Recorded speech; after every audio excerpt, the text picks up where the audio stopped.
தென்றலே மெல்ல பேசு சீரியல்ல இனிய எபிசோட்ல என்ன நடக்குது அப்படின்னு பார்த்தீங்கன்னா, இளவதிய கூட்டுக்கிட்டு நம்ம பரம ஆட்டோவுல வந்துகிட்டு இருக்கிறாப்புல. இந்த பக்கம் ரவுடிங்க வந்து பிளான் பண்ணி, அதாவது ரவுடிங்கள்ல ஒருத்தனுக்கு வலுப்பு வந்து நடு ரோட்ல கிடக்கிற மாதிரியும், 2 பேர் மறைஞ்சிருந்து அப்படியே பரம வர்றத பார்த்துக்கிட்டே இருக்கிறாங்க. இந்த பக்கம் கோயில்ல வந்து பார்த்தீங்கன்னா, நம்ம இளமதியோட அப்பா ரிஷிய தனியா அழைச்சுக்கிட்டு போயிட்டு, வட்டி கடைக்கார சண்முகத்த பத்தி கேட்கிறாப்புல. வட்டிக்கடைக்கார சண்முகம் வந்து ரொம்ப தப்பானவன். அவனுக்கும் எனக்கும் எந்த பழக்கமும் இல்ல. அப்படின்னு இவரு வாண்டடாவே சொல்லிக்கிட்டு இருக்கிறாப்புல. ஆனா நம்ம இளமதியோட அப்பா உங்களுக்கு ஃபோன் வந்தது. அதுல வட்டிக்கடைக்கார சண்முகம்னு தான் ஃபோன் பண்ணி பேசினாப்புல.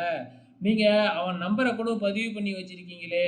அப்படின்னு கேட்க, தலைவருக்கு அப்படியே அல்லு விட்டுருச்சு. அவன் ஏதாச்சும் உளறியிருப்பானா? அப்படிங்கிற மாதிரி பயப்பட ஆரம்பிக்கிறாங்க. இளமதியோட அப்பாவுக்கு அப்பவே டவுட் வர ஆரம்பிச்சிருச்சு இந்த ரிஷி மேல. இந்த பக்கம் வந்து நம்ம இளமதியும் பரமனும் ஆட்டோல போய்கிட்டு இருக்கிறாப்புல. அப்ப ஆளே இல்லாத ஒரு காட்டு சைடு போய்கிட்டு இருக்கும் பொழுது வலுப்பு வந்து ஒருத்தன் கிடக்குறாப்புல. பரமன் ஆட்டோவை நிப்பாட்டிட்டு இளமதிய போக வேணாம் அப்படின்னு சொல்லி பார்க்குறாப்புல. ஆனா இளமதி கேட்காம நேரா போய் பார்த்துட்டு அவனுக்கு உண்மையாலுமே வலுப்பு வந்திருக்கு வாங்க அப்படின்னு பரமனையும் வாண்டடா இழுத்துக்கிட்டு போயிடுச்சு. ஸோ பரமன் போய் ஒரு ஸ்பேனரை கொடுத்து கையில் கொடுத்துக்கிட்டு இருக்கும் பொழுதே அவங்க 2 பேரும் வர ஆரம்பிச்சிடுறாங்க. மற்ற 2 ரவுடியும் இங்கே வலுப்பு வந்தவன் மாதிரி நடித்தவனும் பரமனை எட்டி உதைச்சிட்டு ஃபைட் பண்ண ஆரம்பிக்கிறாங்க. நம்ம பரமனும் தனித்தனியாக வர்றப்ப எல்லாத்தையும் அடித்து பறக்க விட்டுக்கிட்டு இருந்தாப்புல. கடைசியாக 2 பேர் சேர்ந்து பரமனை பிடிச்சிக்கிட்டாங்க. நம்ம ப்ரொமோவில் கூட பார்த்துருப்போம் இல்லையா? ஸோ அப்போ இளமதியும் ஒரு கட்டையை எடுத்து அவங்கள அடித்து பார்க்குறாங்க. ஆனால் இளமதியால் ஒன்றுமே செய்ய முடியல. டக்குன்னு ஒருத்தன் கத்தியால் குத்த வர அதை இளமதி கையாலேயே பிடிச்சிடுறாங்க. அதுக்கப்புறம் என்ன, நம்ம இளமதி கை கிழிச்சிடுது. ரத்த வெள்ளத்தில் இளமதி இருக்கிறாங்க, துடிச்சுக்கிட்டு இருக்கிறாங்க. அதுக்கப்புறம் பரம அவங்க எல்லாத்தையும் அடித்து சும்மா தெறிக்க விடுறாப்புல.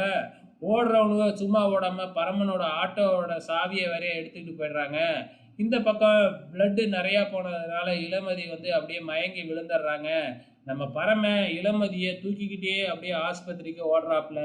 இந்த பக்கம் ரிஷியோட அப்பா அம்மா இளமதியோட அப்பா அம்மா இளமதியோட கல்யாணத்தை பற்றி பேசுகிறாங்க. அப்போ இளமதிக்கு வந்து பார்த்திங்கன்னா அவங்க தம்பியை நினச்சி தான் கவலையில் இருக்கா. அவன் மட்டும் சரியாயிட்டானா அதுக்கப்புறம் வந்து கல்யாணம் பண்ணிக்கலாம் அப்படி இப்படின்னு பேசிக்கிட்டு இருக்கிறாங்க. இந்த பக்கம் ரிஷி இளமதியை கவர் பண்ணுறதுக்கு பதிலாக அவங்க அப்பா அம்மாவை கவர் பண்ணணும் முதல்ல அப்படின்னு திட்டம் போட்டுக்கிட்டு இருக்கிறாப்புல. நம்ம பரம இளமதியை தூக்கிக்கிட்டு ஆஸ்பத்திரிக்கு போயிடுறாப்புல. அங்கே போய் அட்மிட் பண்ணிடுறாங்க. ட்ரீட்மெண்ட்டும் ஆரம்பிக்கிறாங்க. ஆனால் பரமன் தான் ரொம்பவுமே பரிதவிச்சு போய் இருக்கிறாப்புல. ஸோ அப்கமிங்கில் என்ன நடக்க போகுது அப்படிங்கிறத வெயிட் பண்ணி பார்க்கலாம்.